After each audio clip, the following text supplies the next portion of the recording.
देखते हैं हमारा खास शो भगौड़े को रेड कार्पेट। एक नाम जिसने आतंक के साए में दुनिया को हिलाया। अब उसी नाम को बांग्लादेश में जोरदार स्वागत मिलने जा रहा है। भारत के कट्टरपंथी भगौड़े जाकिर नाइक, जिसका नाम ढाका के आतंकवादी हमले से जुड़ रहा है, अब यूनुस सरकार की ओर से खुले दिल से बांग्लादेश में प्रवेश मिला। क्या ये राजनीतिक चाल है या पड़ोसी देश की सुरक्षा पर बड़ा खतरा? क्या ढाका जैसी घटनाओं की यादों को भूलकर अब नई समस्याओं के बीज बो दिए जा रहे हैं? हम आज आपको बताएंगे हर पहलू, क्योंकि ये सिर्फ कोई खबर नहीं बल्कि क्षेत्रीय राजनीति और सुरक्षा का बड़ा सवाल है। देखिए खास रिपोर्ट।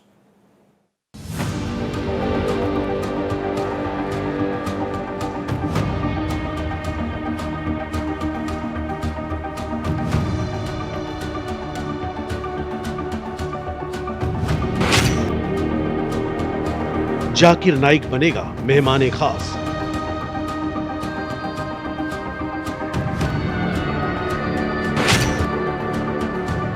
बांग्लादेश में भगोड़े का मान सम्मान।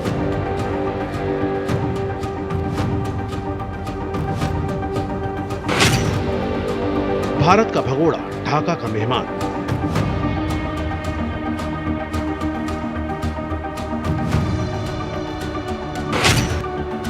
यूनुस सरकार पर उठे सवाल।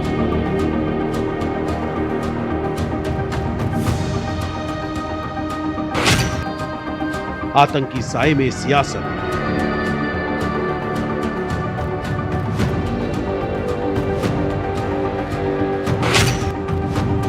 बांग्लादेश की राजनीति में बवाल।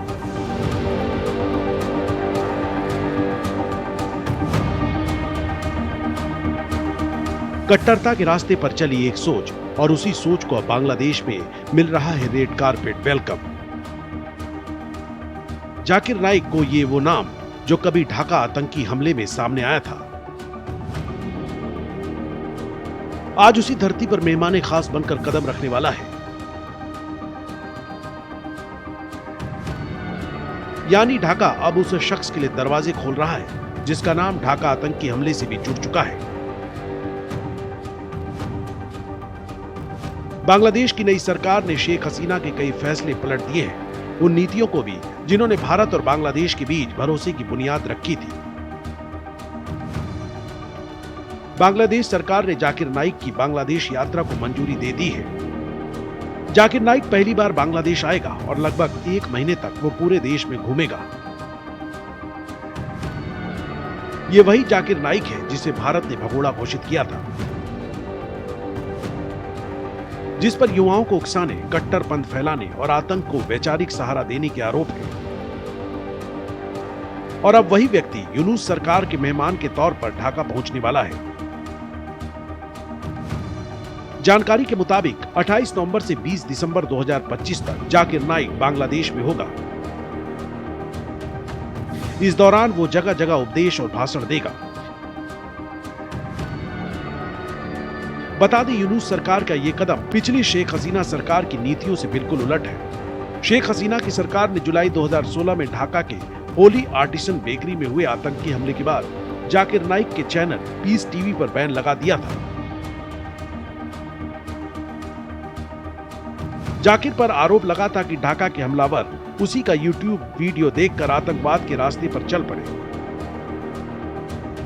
जब यह हमला हुआ तब जाकिर भारत में था।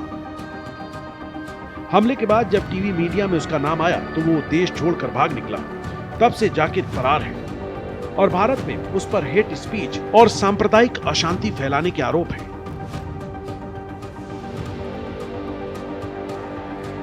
नेशनल इन्वेस्टिगेशन एजेंसी ने उसके खिलाफ गैरकानूनी गतिविधियां रोकथाम यानी यूएपीए अधिनियम और भारतीय दंड संहिता की धाराओं के तहत मामला दर्ज किया हुआ है।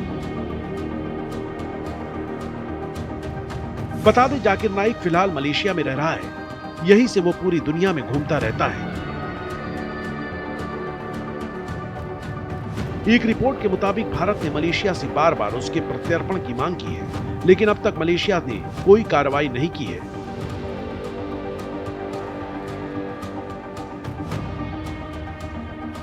इससे पहले 2024 में पाकिस्तान में भी नाइक के दौरे को मंजूरी मिली थी। पाकिस्तान सरकार ने इस्लामाबाद पहुंचने पर नाइक का रेड कार्पेट स्वागत किया था। ये घटना है 1 जुलाई 2016 की। बांग्लादेश की राजधानी ढाका की मशहूर होली आर्टिसन बेकरी में 5 आतंकियों ने हमला किया। असॉल्ट राइफल और चाकुओं से लैस होकर इन युवा हमलावरों ने गोलियां चलाई और रेस्टोरेंट में खाना खा रहे लोगों को बंधक बना लिया। करीब 12 घंटों तक उन्होंने वहां मौजूद लोगों को बंधक बनाकर रखा, जिसमें ज्यादातर इटली और जापान के नागरिक थे। इस हमले में 23 लोग मारे गए थे। वहीं इस हमले में 5 हमलावर भी पुलिस के हाथों मारे गए थे। बाद में आतंकी संगठन इस्लामिक स्टेट (IS) ने इस हमले की जिम्मेदारी ली। रिपोर्ट के मुताबिक ये 5 लड़के धर्म प्रचारक जाकिर नाइक के फैन थे। उसी का वीडियो देखकर इन्होंने आतंकवाद का रास्ता चुना था, लेकिन जाकिर ने हमेशा इन आरोपों से इनकार किया।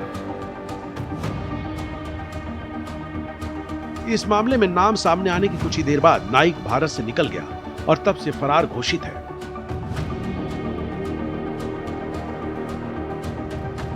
लेकिन अब उसी नाइक का पहले पाकिस्तान और फिर बांग्लादेश में रेड कारपेट बिछाकर स्वागत किया जा रहा है। कभी जिस बांग्लादेश को भारत ने आजादी की सांस दी थी, आज वही बांग्लादेश भारत के दुश्मनों को मेहमाने खास बना रहा है। पहले पाकिस्तानी जनरल का सम्मान और अब भारत के जानी दुश्मन का स्वागत। यूनुस सरकार के इन फैसलों ने साफ कर दिया है कि ढाका की दिशा बदल रही है और शायद नीयत भी।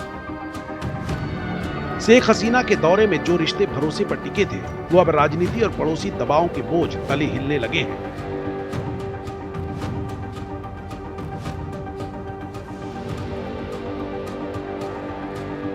Bureau report, Bharat express.